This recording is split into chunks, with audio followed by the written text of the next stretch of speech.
नमस्कार दोस्तों, आप देख रहे हैं रियल भारत न्यूज। मैं हूं अमरेंद्र सिंह। मैं इस समय हूं उत्तर प्रदेश के अमेठी जिले में, ब्लॉक भादर के अयोध्या नगर बाजार में।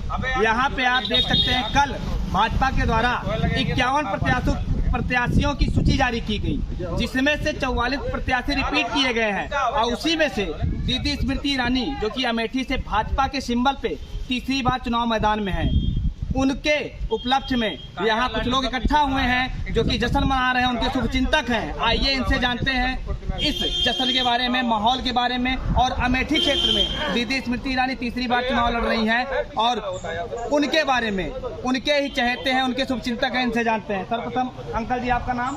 राम कुमार सिंह, आप हमारे साथ हैं। आपका हमारे चैनल पे हार्दिक स्वागत और अभिनंदन है। दीदी स्मृति ईरानी तीसरी बार यहाँ से चुनाव लड़ रही हैं, तो तीसरी बार वो यहाँ से, मतलब एक बार तो चुनाव हारी थी, दूसरी बार उन्होंने चुनाव जीता था, तीसरी बार यहाँ की जनता उनके साथ न्याय करेगी, मतलब वो चुनाव जीत के जाएंगी? चुनाव जीत के जाएंगी, न्याय करेंगी। ये पार्टी जो है बहुत अच्छी है, हम लोगों के हित में काम करती है।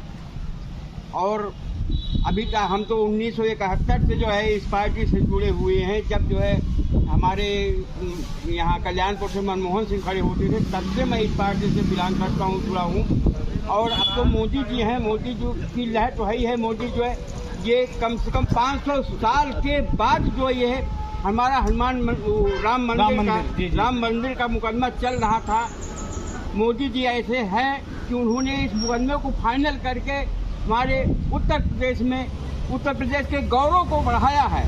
मतलब राम मंदिर का जो निर्माण हुआ है वह माननीय उच्च न्यायालय के फैसले के बाद हुआ है। तो सर्वोच्च न्यायालय, सर्वोच्च न्यायालय ही है, उसके फैसले के बाद हुआ है। तो उसमें मोदी जी का क्या है? उसमें तो मोदी जी ने कुछ नहीं किया ना, वो न्यायालय के फैसले के बाद मंदिर बना। बताइए, ये अन्य सरकारों में भी तो था क्या? न्यायालय अभी तक जो है अन्य सरकारों में न्यायालय नहीं थी क्या? अन्य सरकारों ने इस न्यायालय को क्यों नहीं पूर्ण किया? जैसे मोदी जी ने किया कि इसको अपने रिस्क लेके नहीं की, पहले भी इसकी जो है पैरवी होती थी, इन्होंने ज़्यादा पैरवी की, इनका फाइनल हुआ। आज हमारे उत्तर प्रदेश में भारत की शान को बढ़ाया, उत्तर प्रदेश की शान बढ़ी, मंदिर बना, रामलला है, यहाँ विराजमान है। तो मतलब आप वोट दीदी स्मृति ईरानी के नाम पे करेंगे या मोदी जी के नाम पे करेंगे या भगवान के नाम पे करेंगे? हम भगवान के नाम से, हम तो जो है भगवान के हैं, भगवान ने मुझे पैदा किया है, भगवान देते हैं, तो हमको भगवान के नाम से वोट देंगे। अच्छा, सुनने में आया है, सूत्रों के अनुसार जानकारी मिली है कि यहाँ से कांग्रेस से राहुल जी चुनाव लड़ रहे हैं, तो इसका कुछ फर्क पड़ेगा क्षेत्र पे या नहीं? भाई, इसके लिए मैं कुछ नहीं कह सकता हूँ, क्योंकि अब हम उनके लिए क्या कहें। वो कहते हैं, उनकी जो है एक बहन है प्रियंका गांधी की, वो अमेठी के जन्मदाता हैं, लेकिन अमेठी में उनका जन्म हुआ कहाँ है? वो तो इटली पैदा हुए हैं। तो कैसे हम मान लें कोई अमेठी के पैदा हुए हैं? चलिए ठीक है, आप ही के साथ और कुछ लोग हमारे साथ जुड़े हुए हैं। हमारे साथ हैं कौशल दुबे जी, जो कि यहीं भादर ब्लॉक के ही निवासी हैं। आइए इनसे जानते हैं कि कल दीदी स्मृति ईरानी को जो टिकट मिला है भाजपा से, उसके उपलक्ष्य में आप लोग यहाँ जश्न मना रहे हैं। जी, हम लोग एक दूसरे की मिठाई खिला के जश्न मना रहे हैं। और दूसरी चीज़ कि इस बार हम लोगों ने लक्ष्य रखा है, लगभग 5 लाख वोटों से हम उनको जिताएंगे। और मोदी जी जो काम किए हैं 10 साल केंद्र सरकार में, चाहे गरीबों को शौचालय की बात हो, उज्ज्वला योजना, चाहे जो रसोई गैस मिली है, तमाम जो भी योजनाएं थी गरीबों के लिए, यहाँ लोग बहुत खुशी जाहिर कर रहे हैं और सब लोग हमारे साथ इकट्ठा हैं। हम लोग जश्न मना रहे हैं दोबारा। अच्छा कौशल दुबे जी, आपसे एक चीज़ और जाननी है। ठीक है, आप जश्न मना रहे हैं, दीदी जी पिछली बार लगभग 3 लाख वोटों से जीती थी, इस बार आप कह रहे हैं 5 लाख वोटों से जिताएंगे, लेकिन यहाँ पे इस बार फिर से राहुल जी चुनाव लड़ रहे हैं और यहाँ पे विपक्ष का कहना है कि इस बार अमेठी की सीट हम जीत रहे हैं। इसके बारे में आप क्या कहेंगे?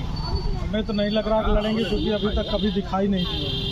तो इस तरह से दूर से चुनाव थोड़ी लड़ा जाता है। यहाँ आएंगे, यहाँ जनता समझे कि आ रहे हैं, इस तरह से कुछ है नहीं, कभी दिखाई नहीं दिए, तो क्या केवल वोट लेने के लिए आएंगे? यहाँ लग नहीं रहा कि चुनाव लड़ेंगे, वो पहले हार मान चुके हैं। तो आप लोग, चलिए ठीक है, आप लोग उनके कार्यकर्ता हैं, आप उनके लिए काम कर रहे हैं, चलिए ठीक है, वो बात तो समझ में आती है, लेकिन कहीं ना कहीं लोगों का कहना है, मतलब विपक्ष का कहना है, इंडिया गठबंधन जो हुआ उनका कहना है कि इस सरकार में बेरोजगारी बढ़ी है, लोगों को बड़ी समस्याएं हो रही हैं, पशु उत्तर प्रदेश में गाँव में किसानों को बड़ी दिक्कत है पशुओं से, इसके बारे में क्या कहेंगे? पशु की जो दिक्कत है उसके लिए सरकार काम कर रही है और जगह जगह गौशाला बना रही है और ये भी समस्या बहुत जल्दी दूर होगी। प्रयास किया जा रहा है, सरकार प्रयास कर रही है जी। तो ये थे कौशल जी और इन्हीं के कुछ साथी लोग और हैं, आइए इनसे भी जानते हैं। आपका शुभ नाम? अंकुर सिंह।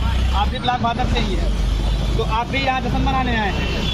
मतलब आप लोग बहुत खुश हैं, दीदी जी को तिबारा यहाँ से सांसद का टिकट मिला है, तो सांसद बनेंगे दीदी जी? पक्का 100%। ये मोदी जी की गारंटी वाली स्कीम है। चलिए ठीक है। हमारे साथ और भी लोग जुड़े हैं। आपका शुभ नाम? अभिषेक जी। अभिषेक जी आप यहाँ के निवासी हैं, आप भी जश्न मनाने के लिए आए हैं? किसकी सरकार बनने जा रही है इस चुनाव में? की बात 400 पार, भाजपा 400 पार पक्का लग रहा है? 100%। क्यों? इसके पीछे आप एक कारण बताइएगा कि क्यों भाजपा 400 पार होगी? अरे जो इनकी नीति है यहाँ से लेकर विदेश तक, इनकी इतनी अच्छी नीति है जिसमें काम कर रहे हैं। इससे पहले भी कई सरकारें रही हैं, लेकिन आप बता दीजिए कि इतनी बढ़िया जितनी बढ़िया इनकी कूटनीति है, विदेश नीति है, इतनी बढ़िया किसी की नीति है। और दरअसल बात है राहुल गांधी जो आप पूछ रहे हैं यहाँ से चुनाव लड़ रहे हैं, अगर उनको इतना ही कटसा कि अमेठी से जीत रहे हैं चुनाव, तो 2 जगह से चुनाव नहीं लड़ते। वो अब भी यही कह रहे हैं, हम 2 जगह से चुनाव लड़ने जा रहे हैं। ठीक है, यहाँ अमेठी से तो दीदी 100% अब की बार कम से कम 5 लाख वोटों से जीती।